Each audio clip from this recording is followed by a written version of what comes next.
నగరంలోని పలు డివిజన్లలో పేదల ఇళ్లను రైల్వే అధికారులు తొలగిస్తారని జరుగుతున్న ప్రచారంపై స్పందించిన మంత్రి నారాయణ 5, 51, 52 డివిజన్లలో ఇళ్ల తొలగింపుపై కలెక్టర్తో మాట్లాడిన మంత్రి నారాయణ ప్రత్యామ్నాయం చూపించకుండా ఒక్క ఇల్లు కూడా తొలగించవద్దని కలెక్టర్కు ఆదేశాలు. ఇళ్లు కోల్పోయే వారికి టిడ్కో ఇళ్లను కేటాయించాలని సూచన. వైసీపీ నాయకులు రాజకీయ స్వలాభం కోసం దుష్ప్రచారం చేస్తున్నారని మండిపాటు. ఎట్టి పరిస్థితుల్లోనూ పేదలకు అన్యాయం జరగదని స్పష్టం చేసిన మంత్రి.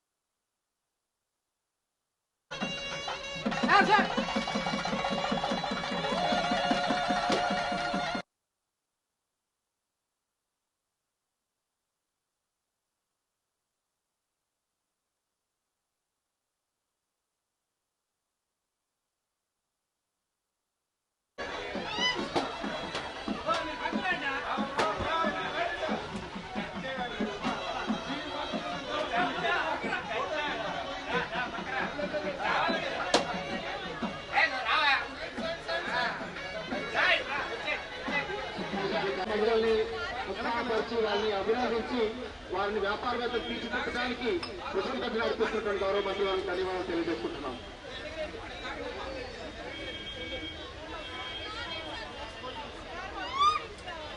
టీ పార్టీతో అందరిగా లక్షల వ్యాపారం జరగాలని కోరుకుంటున్నాను.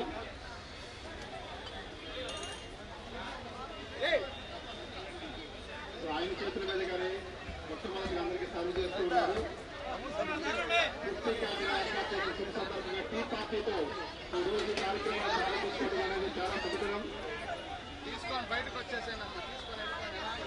సంతోషంగా ఉంటారు. అమరావతి రాజధాని నిర్మాణంలో అనుక్షణం తీరికటి గౌరవ మంత్రి గారికి ప్రత్యేక ధన్యవాదాలు తెలియజేస్తున్నాము. చాలా తృప్తిగా ఉంది. ఎందుకంటే ఇవాళ తృప్తి క్యాంటీన్స్ స్టార్ట్ చేశాం. ఇవి పేదలు నిరుపేదలు ఎవరైతే ఉన్నారో వాళ్ళకు కొంత చేతినివ్వాలనే ఉద్దేశంతో మెఫా డిపార్ట్మెంట్, ఈ రాష్ట్రంలోని మున్సిపల్ శాఖలో ఉన్న మెఫా డిపార్ట్మెంటు ఎండీ గారు యాక్చువల్గా దీని మీద అనేక దఫా నాతో డిస్కస్ చేశారు. చేసి ఒక తీసుకొచ్చి ప్రతి ఈ తృప్తి క్యాంటీన్లో నలుగురు మెఫా మహిళలకి వాళ్ళ యొక్క జీవన ఆదాయం పెరిగేటట్టుగా, వాళ్ళ ఆదాయం పెరిగేటట్టుగా చేశారు. దీనివల్ల 4 ఫ్యామిలీస్, 4 కుటుంబాలు ఒక్కొక్క క్యాంటీన్ వల్ల 4 కుటుంబాలు డైరెక్ట్గా, ఎన్నో కుటుంబాలు ఇండైరెక్ట్గా యాక్చువల్గా బెనిఫిట్ అవుతారు.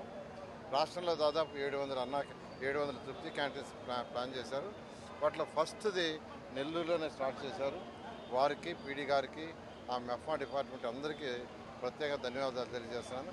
ఇలాంటి అవకాశం కల్పించిన ముఖ్యమంత్రి గారికి ప్రత్యేకమైన ధన్యవాదాలు తెలియజేస్తూ, ఖచ్చితంగా నెల్లూరుకి ఏదైతే చెప్పామో, ఈ రాష్ట్రానికి ఏదైతే చెప్పామో 100కి 100 రూపాయలు ఖజానా ఖాళీ అయినా, అప్పుల ఊబిలో కురుక్కుపోయిన రాష్ట్రమైనా ఖచ్చితంగా ప్రతిదీ 1/1 చేస్తామని రాష్ట్ర ప్రజలకు, నెల్లూరు ప్రజలందరికీ తెలియజేస్తాం. Thank you.